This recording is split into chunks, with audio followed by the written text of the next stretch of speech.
Fourth शर्त। ईशानी वहां से जाने वाली थी कि दरवाजा खुला और अर्नब बाहर निकला। ईशानी, अभय अंदर आओ। ईशानी हैरान रह गई, अभय के चेहरे पर भी नासमझी वाले भाव थे। उन दोनों का अंदर क्या काम। खैर, दोनों अर्नब के साथ अंदर आ गए। देखा तो कोई बहसबाजी नहीं हो रही थी, बल्कि शैलेंद्र जी और शांतनु जी हंसते मुस्कुराते बात कर रहे थे। यहां तक संजय जी जो बेड पर थे वो भी खुश नजर आ रहे थे। मिस्टर मेहरा, आप वाकई बहुत सुलझे हुए इंसान हैं। आप भी बहुत टैलेंटेड हैं मिस्टर राणा। मुझे पूरा यकीन है आपकी कंपनी बहुत आगे जाएगी। मैंने आज तक सिर्फ सुना था, आज देख भी लिया। आप सच में इस जनरेशन के रोल मॉडल है। आपको कोई भी जरूरत हो, हमारी मेहरा फैमिली हमेशा आपके लिए हाजिर है। आप भले ही कोलैबोरेशन नहीं करना चाहते, फिर भी आप मेरे दोस्त हमेशा रहेंगे, शैलेंद्र जी ने मुस्कुराकर कहा। ईशानी हैरानी से उन सभी को देख रही थी। डील पक्की नहीं हुई, फिर भी सब इतने खुश क्यों है। मिस्टर राणा अभय को देखते हुए, अभय, खुशखबरी है मिस्टर मेहरा, तुम्हारी मां के इलाज में हमारी मदद करेंगे।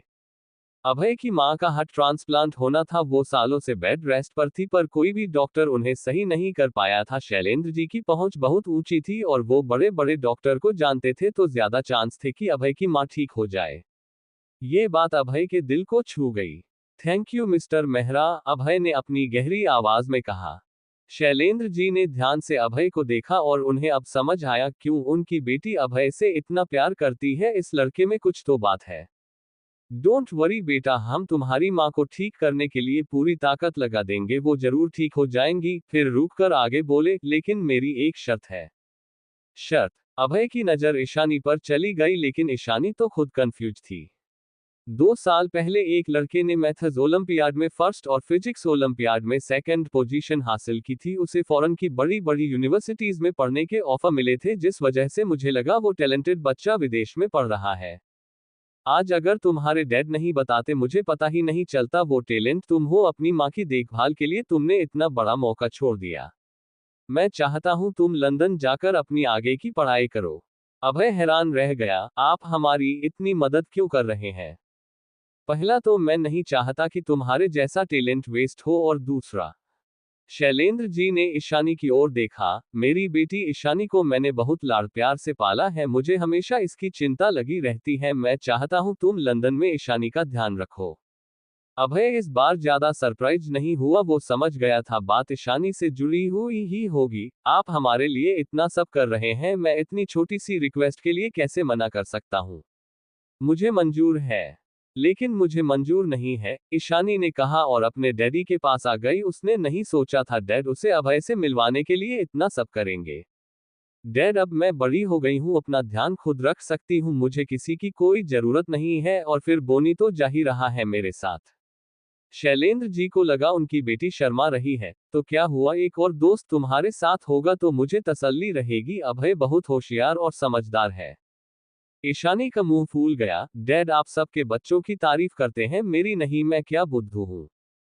शैलेंद्र जी ने ठहाका लगाया और ईशानी के सर थपथपाया। नहीं, मेरी बेटी तो दुनिया की बेस्ट बेटी है।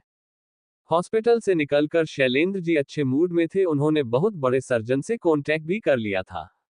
डैड, मिस्टर राणा हमारे साथ कोलैबोरेशन क्यों नहीं करना चाहते, ईशानी ने कहा। शांतनु बहुत महत्वाकांक्षी है, वो किसी की इन्वेस्टमेंट नहीं लेना चाहता, ओब्रॉय ग्रुप की भी नहीं। संजय तो तुम्हारे भाई को गुस्सा दिलाने के लिए वो सब कह रहा था। लेकिन क्यों। संजय और शांतनु बहुत पक्के दोस्त हैं। हमारी फैमिली ने अभय को स्कूल से निकलवा दिया था, इसी का बदला ले रहा था वो अर्नब से। ईशानी को अब समझ आया, अनु के डैड अभय के लिए बदला ले रहे थे। योजक चिन्ह, योजक चिन्ह। 3 दिन के अंदर ही 10 डॉक्टरों की टीम ने अभय की मां का इलाज शुरू कर दिया। शैलेंद्र जी के कनेक्शन से समय पर सेम ब्लड ग्रुप का हार्ट भी मिल गया और हार्ट ट्रांसप्लांट सर्जरी सफल रही। अभय के डैड शांतनु जी खुद शैलेंद्र जी को धन्यवाद करने गए थे। इशू, आज मिस्टर राणा मुझसे तुम्हारी यूनिवर्सिटी का नाम पूछ रहे थे, कह रहे थे अभय भी उसी यूनिवर्सिटी में एडमिशन लेगा और तुम्हारा ध्यान रखेगा। घर आते ही शैलेंद्र जी ने खुशखबरी ईशानी को सुनाई, जो लिविंग रूम में सोफे पर बैठी आइसक्रीम खाते हुए फिल्म देख रही थी। अपने डैड की बात सुनकर ईशानी को धक्का लग गया, वो जोर जोर से खांसने लगी। शैलेंद्र जी ने ईशानी को पानी पिलाया और उसकी पीठ थपथपाई, तब जाकर ईशानी ठीक हुई। मिस्टर राणा ये भी कह रहे थे कि तुम दोनों साथ ही चले जाना। डैड, मुझे ना अभय के साथ एक यूनिवर्सिटी में पढ़ना है, ना ही उसके साथ जाना है। ऐसा नहीं कहते बेटा, मैं जानता हूँ अभय के रिजेक्ट करने से तुम गुस्सा हो, पर ऐसे छोटी छोटी बातों को दिल पर नहीं लगाते। जब तुम दोनों एक दूसरे के साथ टाइम स्पेंड करोगे तभी तो अभय को तुमसे प्यार होगा। मुझे अभय के साथ टाइम स्पेंड नहीं करना डैड, मैं अब उससे प्यार नहीं करती। शैलेंद्र जी को लगा ईशानी गुस्से में है। वो बच्चों की तरह उसकी हाँ में हाँ मिलाते हुए बोले, हमारी प्रिंसेस अभय से प्यार नहीं करती। भविष्य में जब अभय तुम्हें प्रपोज करेगा तुम आसानी से उसे माफ मत करना, ओके। ईशानी की बोलती बंद हो गई। मतलब वो कुछ भी कह ले उसके डैड यही समझेंगे कि वो अभय से अभी भी प्यार करती है। माना ये सच था, लेकिन वो अभय से दूर रहना चाहती है, वो इससे भी बड़ा सच था।